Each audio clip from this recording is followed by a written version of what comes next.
그러니까 그 자리가 너무 편한 거야, 이 며느리는. 진짜 자기 가족인 줄 아나? 갑자기 숨이 막. 아우 잠깐만. 나 어지러워가지고 내가 얘기했잖아. 이거 1시간짜리라고요, 최소. 와이프한테 마음의 치유를 해줘야 돼. 아 정말 고생했어. 아 나 눈물 날라고.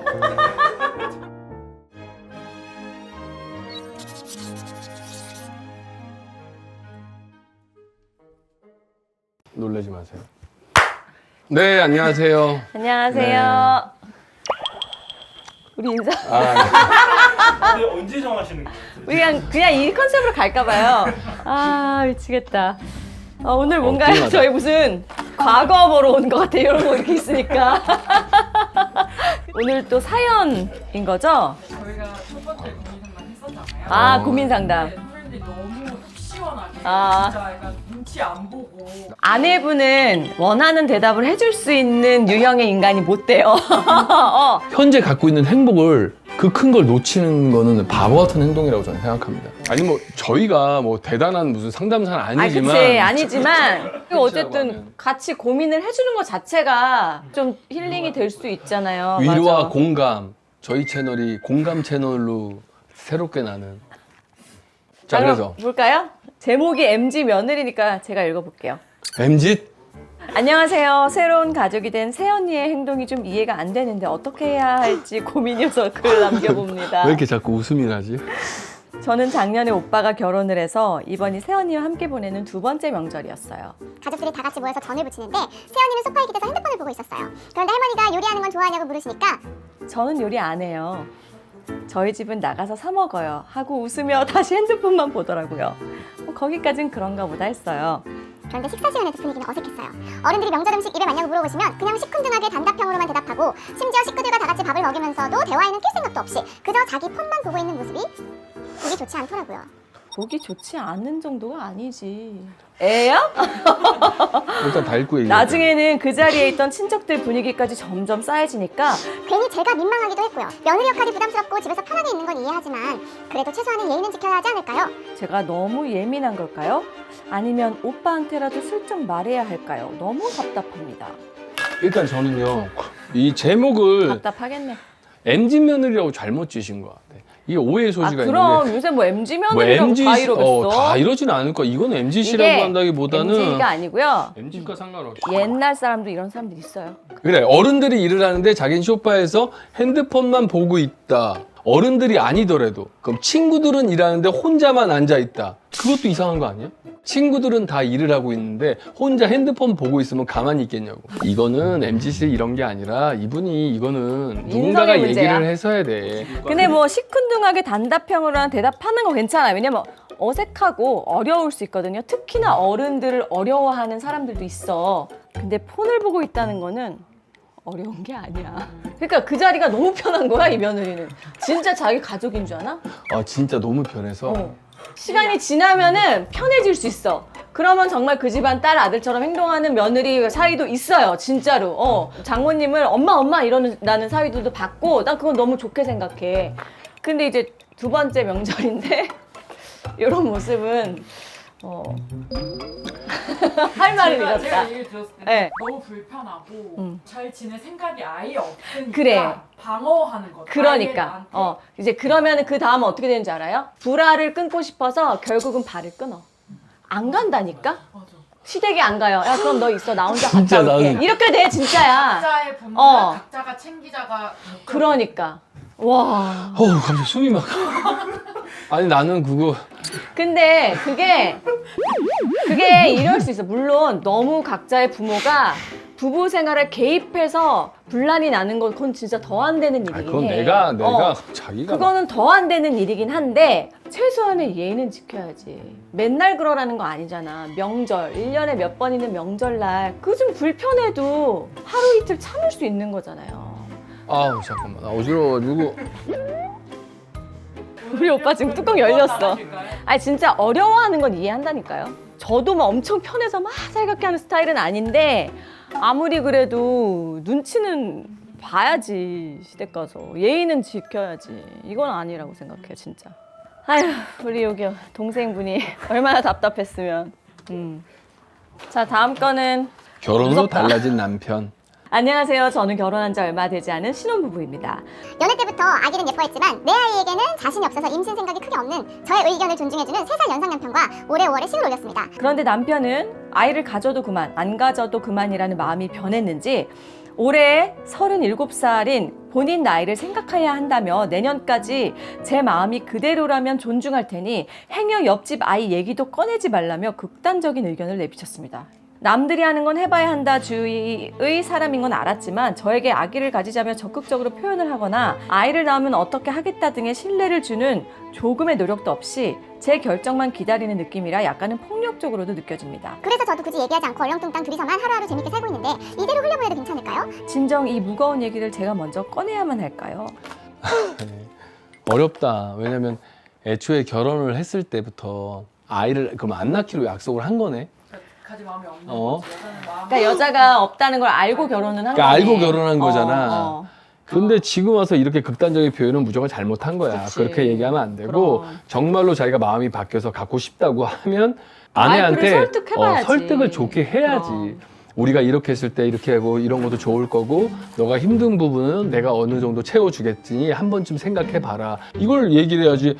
너 극단적으로 야 옆집 아이 얘기도 하지 마. 만약 이런 그거 식으로 약간 했다면 이게 말이 맞아. 폭력적으로 느껴진다는 말이 맞아. 그런다고 하면은 이제는 단어 이게 표현은 잘못한 것 같아.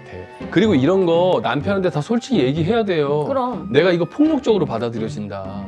솔직히. 그래서 이렇게 얘기하지 말고 정말로 남편의 뜻은 뭐냐. 이걸 속 터놓고 그럼. 이야기를 해봐야 남편 마음 어. 바뀔 수 있지 당연히. 그 다음 스탠스가 결정이 나는 거야. 어. 내가 이해도 안 되는 맞아 거지. 맞아. 그러니까 바뀐 거를 뭐라고 하지는 마세요. 바뀔 수 있지. 그리고 나는 쌓여간다고. 이 여자분이 그래도 아이를 갖고 싶어하는 마음이 조금이라도 있는 게 느껴지는 게 여기야.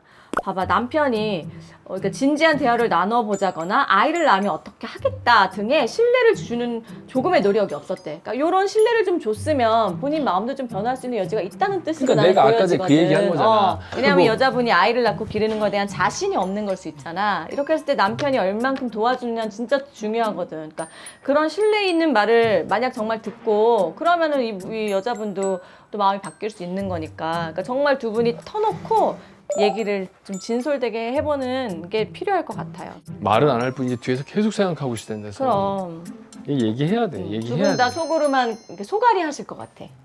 또 이거랑 상관없이 내가 그럼 저의 의견을 이거에 대한 답변 말고 저의 의견을 좀 드리자면 아이 키운다라는 건 솔직히 어려운 일이에요. 생명을 키우는데 당연히 쉬운 일이 어디 있겠어. 하지만 정말로 힘든 만큼 보람도 엄청나게 커요. 내가 정말 내 인생에서 가장 잘했다고 생각하는 것. 그리고 나중에 내가 어떻게 보면 의지도 되고 나 전형적인 진짜 완벽한 내 편인 내 가족 생명체가 하나 더 태어난다라는 거는 이건 정말 신이 주는 선물이라고 생각해요 저는. 저 진짜 저희 너무 힘들었거든요 저희도. 그 힘들지 않다는 거 아니고 너무 고생할 거라는 거 아는데 저는 개인적으로 전 제 의견은 가능하다면 가져보는 것도 좋을 것 같아요. 자 다음 거. 읽어주세요. 착한 거짓말이라는 건 있을까요? 안녕하세요. 저는 2년째 연애 중인 남자친구를 둔 27살 대학원생입니다. 제 남자친구는 저보다 연상의 직장인이고 저의 첫 남자친구라 제가 의지를 많이 하고 있었습니다. 최근 남자친구는 회사 후배의 업무 고민을 들어주느라 저녁 약속이 많았어요. 저는 항상 후배의 고민을 들어주는 것도 싫고 늦게까지 자리해야 되는 것도 싫었지만 업무상의 이야기니까 어쩔 수 없다고 생각했습니다. 하지만 자주 늦는 게 서운한 마음도 있어서 괜히 카톡으로 또 늦냐고 물어볼 때마다 남자친구는 곧 집에 갈 예정이라고만 했어요. 그런데 어느 날 남자친구의 핸드폰에서 어떤 여자의 카톡이 와 있는 것을 우연히 보게 된 저는 남자친구에게 물었고 그 회사 후배라고 하는 거예요. 제가 당연하게 생각한 그 후배가 남자가 아닌 여자였던 거죠. 저는 곧바로 따져 물었고 남자친구는 너가 싫어할 테니까 굳이 말 안 한 거야. 후배가 힘들다고 이야기 좀 할 수 있냐는데 어떡해 라며 자기 딴엔 착한 거짓말이었다는 식으로 이야기하더라고요. 자기는 떳떳하다면서 카톡도 다 보여줬는데 정말 업무적인 연락만 하긴 했더라고요. 하지만 그 이후로 저는 남자친구가 하는 말에 의심스러운 마음이 자꾸만 따라붙어요. 남자친구 말처럼 차라리 아예 몰랐으면 불편하지도 않았겠구나 싶기도 한데 이런 상황에서 어떻게 해야 할까요? 배려라고 생각해야 할까요? 저는 어떻게 하면 좋을까요? 근데 뭐 결국에는 그러니까 선의의 거짓말은 있을 수가 있지. 근데 이거에 적용되는 건 아니라고 봐 나는. 선의의 거짓말은 이런 거에 적용하는 게 아니야. 내가 이제 사연자 분이라면 뭐 어쨌든 확인을 다 자가? 했고 업무적인 예감만 있었어. 그러면 정말 남자친구가 여자라고 하면 못 만나게 할 수도 있고 이거 선의의 거짓말로 저는 오케이 할 수 있을 거는 같아요. 일단 내용이 뭐가 없었으니까. 하지만 나라면 남자친구한테 이렇게 요구할 것 같아. 오케이 선의의 거짓말인 거 알았고 근데 이제 내가 얘기. 알았으니까 이제는 만나지 말라고 할 것 같아요. 그걸 오케이 하면은 되는 거지. 괜찮은 거. 근데 그거에 대해서 이제 뭐라 한다. 아 여자친구가 싫다면 안 해야지. 그러니까. 그리고 동료가 자기 남자친구밖에 없어 사람이? 그러니까 아니, 그것도 있잖아. 만약 그렇다면 내가 대안을 드리려고 그 대화형 챗GPT를 쓰세요. 저녁이고 24시간 대기니까 거기에 명령어를 넣으세요. 나는 이런 사람의 이런 스타일의 대답이 좋아 라고 자세히 넣으면 그런 대답을 잘 해주실 겁니다. 네, 어쨌든 이건 생각보다 간단해요. 네, 리액션이 중요한 것 같아. 남자친구분의. 어쨌든 소갈이하지 마시고 제가 말한 대로 한번 해보세요. 다음, 아역 이미지 탈출하고 싶어요. 안녕하세요. 저는 배우를 하고 있는 23살 남자입니다. 저에게는 배우로서의 고민이 있습니다. 그건 바로 제가 배우 면접을 볼 때마다 대부분의 면접관이나 감독님이 넌 지금도 여전히 대중분들에게 아역 이미지가 너무 강하다라고 지적을 하시고 면접에서 떨어지는 경우가 많다는 것입니다. 성인이 된 이후로도 같은 지적을 계속 받아서 아역 이미지를 벗기 위해 많은 노력을 하는데도 사람들 눈에는 제가 아직 아역 이미지로 보이는 것 같아요. 면접을 볼 때마다 자신 있는 노래를 불러도 떨어지고 자신 있는 춤을 춰도 떨어지고 어떻게 해야 아역 이미지를 깨고 성인으로서의 모습을 보여줄 수 있는 걸까요? 하루빨리 예전처럼 정극 무대로 돌아가고 싶은데 어떻게 하면 이미지 변신을 할 수 있을지 두 배우 부부의 좋은 꿀팁 부탁드리겠습니다. 솔직히 얘기해서 이분한테 얘기해주고 싶은 게 있어요. 오디션에서 하는 이런 얘기들에 대해서 신경 쓰지 말아라. 그 사람이 얘기하는 그게 단점의 전부가 아니다. 너무 깊이 가면 신경 쓰지 마라. 근데 처음으로 이제 생각하지 내가 말라고. 볼 때 이 배우는 그런 이제 경험이 한두 번이 아닌 것 같은 거지. 그러니까. 여러 번 그 이유로 퇴짜를 놓는데 다 같은 핑계일 수 있다. 다 핑계. 같은 핑계일 수 있다. 물론 그 이미지가 강한 느낌이 있을 수 있지. 왜냐면 왜 이런 게 있어요. 무대에 배우가 처음 연극의 배우가 딱 나왔어요. 근데 이미 우리가 너무나도 알고 있는 배우가 나오면 일단 그 배우의 싱크로율이 살짝 떨어지는 게 있어. 근데 만약에 모르는 배우가 연극 무대에 딱 나왔어. 그럼 그 사람에 대한 이미지가 없기 때문에 싱크로율이 맞아버려요, 그게. 그래. 그냥 그런 원리가 있어. 하지만 하면은 사실은 이미지는 돼요.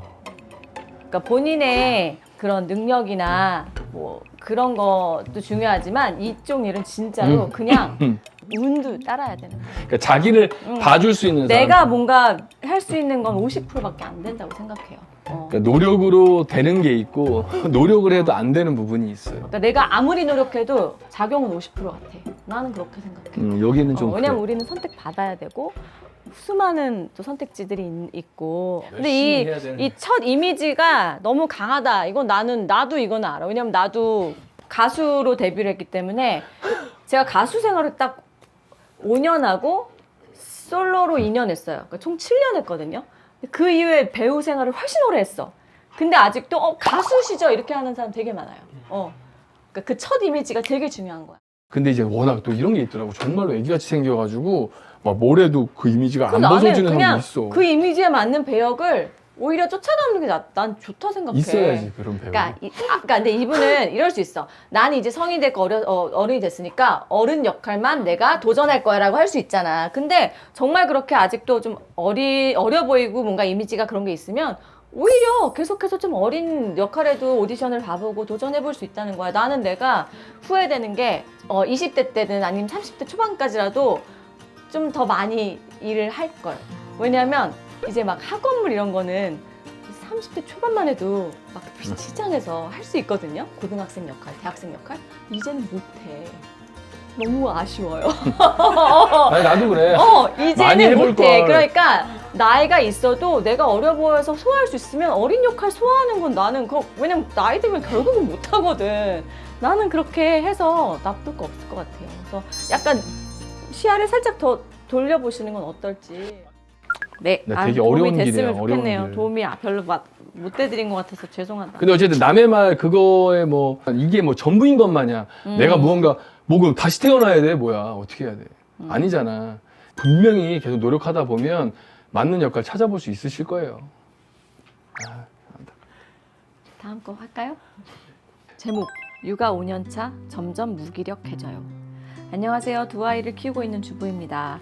21년도부터 지금까지 퇴직 후 육아에만 몰두하고 있는데요. 첫째 낳고 둘째까지 생겨 계속 육아가 끝이 없는 것 같네요. 아이들은 너무 예쁜데 첫째 동안시키고 둘째 자는 동안 집안일에 잠시 휴식하다가 첫째 하원 후 또다시 육아 반복인데 점점 삶이 무기력하게 느껴지고 지루하고 재미가 없습니다. 남편은 요즘 바빠서 퇴근이 예정치 않아 점점 혼자 고립되는 것 같아요. 남편은 집에 와도 저녁 먹고 기절해요. 전 정말 아무것도 하고 싶지 않고 내 밥도 차려 먹기 귀찮고 운동도 귀찮고 이게 점점 심해지는 것 같아 걱정입니다. 이 나태함과 무기력함에서 빠져나올 수 있는 방법이 있을까요? 주변에서 둘째는 이제 어린이집 보내라는데 아직 어린아이를 기간에 맡기는 건 안 될 것 같고 어떻게 해야 이 상황을 극복할 수 있을지 모르겠습니다. 어린아이가 몇 살이야? 2021년도부터 첫째 낳고 둘째를 뭐 한 그게 얼마 안 된 거야. 2023년도에 낳았다 치면 된 거야. 2살. 그러면 기간 보내도 되는데. 네, 일단은 3살 됐으면 보내도 됩니다. 네, 이제 사회생활 시작할 나이예요.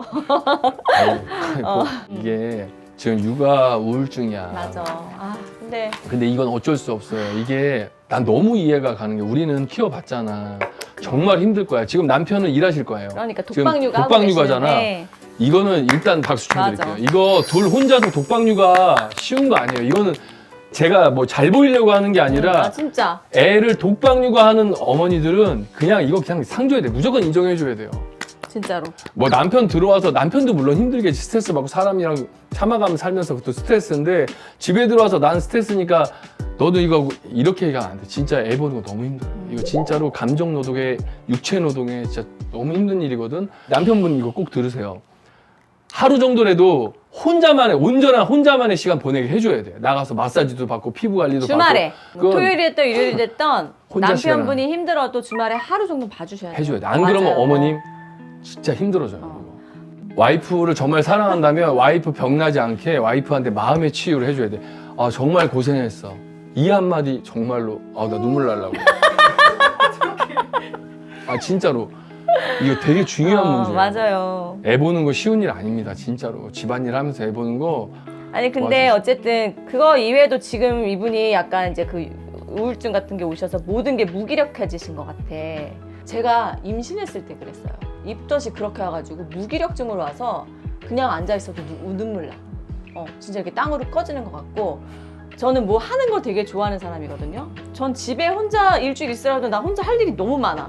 근데 임신하니까 아무것도 하기 싫어요. 심지어 TV도 보기가 싫었어. 근데 그건 이제 내가 호르몬의 작용도 있었고 한데 이분은 이제 지쳐서 이런 것 같거든요. 근데 똑같은 처지에 있는 주변 엄마가 없나?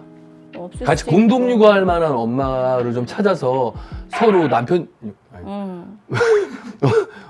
나 진짜 스트레스 풀리려고 하면 이야기도 좀 하면서 이게 뭔가 할 수 있는 걸 좀 찾아야 될 것 같은데. 맞아. 아이 데리고 그렇게 같이 하면서 아이 데리고 나들이도 가고 애 하나 케어하는 거는 할 수 있거든요. 그래서 그러니까 근데 이게 아니야 정말 이렇게 키카 같은 데도 요새는 가면은 아이들도 막 봐주기도 하고 하잖아요.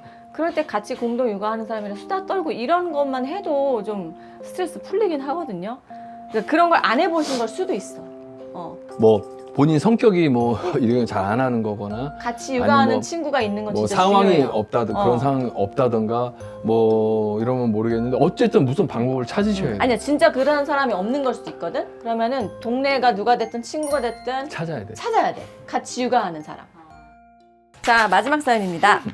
제목, 이제 곧 30인데 모르겠습니다. 안녕하세요. 저는 30살 직장인입니다. 첫 회사에 들어온 지 벌써 5년 차가 되어가네요. 간략하게 저에 대해 말씀드리자면 저는 세전 연봉 3천 중반 정도에 지금까지 모은 돈은 대략 1,500만 원쯤 됩니다. 크게 쓰는 데도 없고 나름대로 아끼면서 산다고 생각하는데 막상 통장 잔고 보면 이게 다인가 싶을 때가 많아요. 주변 친구들은 하나둘씩 주식, ETF, 금테크 이런 거 시작하더라고요. 누구는 부동산 공부한다, 누구는 코인으로 돈 좀 벌었다 이런 얘기 들을 때마다 저만 뒤처지는 기분이 들어요. 저는 지금 적금 하나만 넣고 있습니다. 근데 요즘은 적금 금리도 예전 같지 않다 보니 이게 맞나 싶은 생각도 들어요. 솔직히 재테크는 어려운 말만 많고 뭘 먼저 해야 할지도 모르겠어요. 그냥 이렇게 적금만 들면서 사는 게 괜찮은 걸까요? 아니면 지금이라도 뭔가 재테크를 해야 하는 걸까요? 혹시 해야 한다면 재테크는 어떤 걸 하면 좋을지도 알려주세요.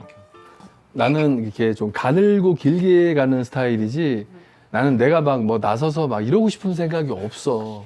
그럼 이 사연 받지 마셔야죠. 아니야. 그 얘기 아니야. 사연 공감 이거 얘기가 아니라 이 재테크나 경제 이야기에 대해서 내가 어디까지 얘기해야 될지 모르겠다고 내가 미안합니다. 요거에 대한 답은 최소 1시간짜리입니다.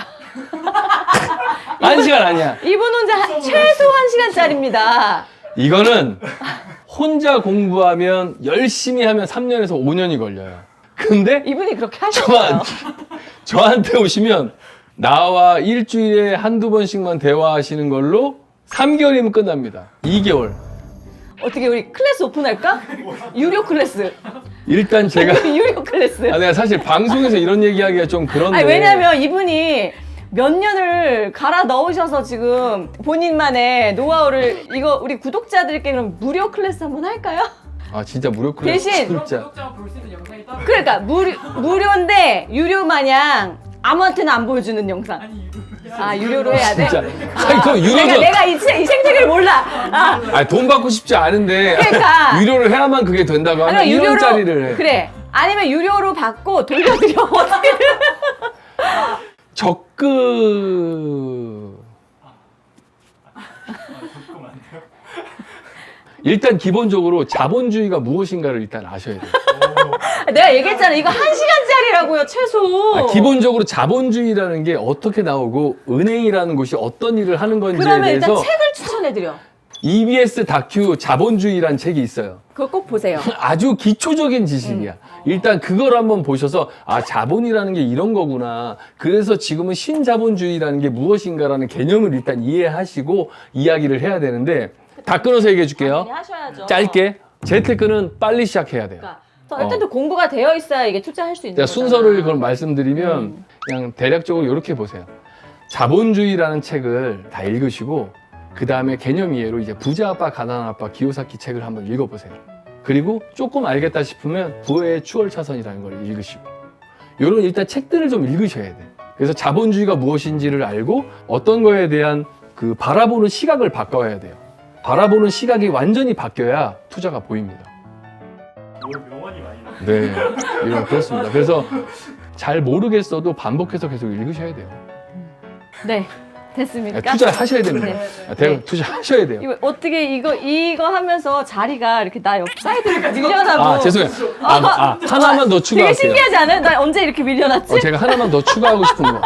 앞으로는 노동과 자본이 있다면 사실 냉정하게 얘기하면 노동보다 자본이 더 세지는 시대가 와요. 그러니까 그러기 전에 이게 당연히 우리 노동 땀을 흘려서 하는 건 당연히 너무 좋죠. 하지만 번 돈을 가만히 있으면 월급을 받아서 쓰는 거는 없어지는 돈이야. 반드시 일부라도 일을 하게 놔둬야 돼. 우린 시간을 빨리 써야 돼. 그래서 젊은 사람일수록 어린 분일수록 무조건 유리한 게 우리는 시간을 많이 갖고 있는 사람이 유리한 거야. 일찍 할 수 있으니까. 30살이면 좋은 시기입니다. 어떻게 하다 경제 채널까지 가기로. 코너를 하나. 근데 진짜 엄청 뭉뚱그렸는데 개념만 얘기한 거니까 저는 적극적으로 자기 자본을 빨리 투자하시길 바랍니다. 네.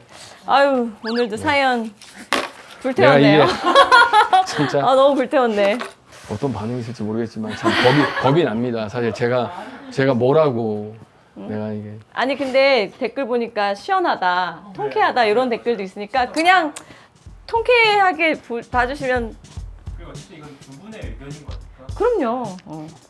전처럼 강요하는 거 아니고 저희의 경험과 저희의 생각을 얘기한 거니까 이해해 주시고 그래도 어떻게 됐든 사연 보내주신 분들에 한해서는 조금이나마 도움이나 위로가 될 수 있으면 좋겠네요.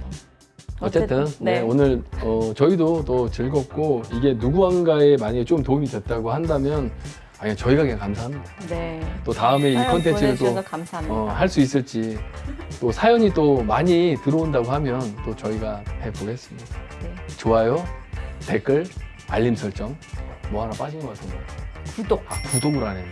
구독. 사랑합니다.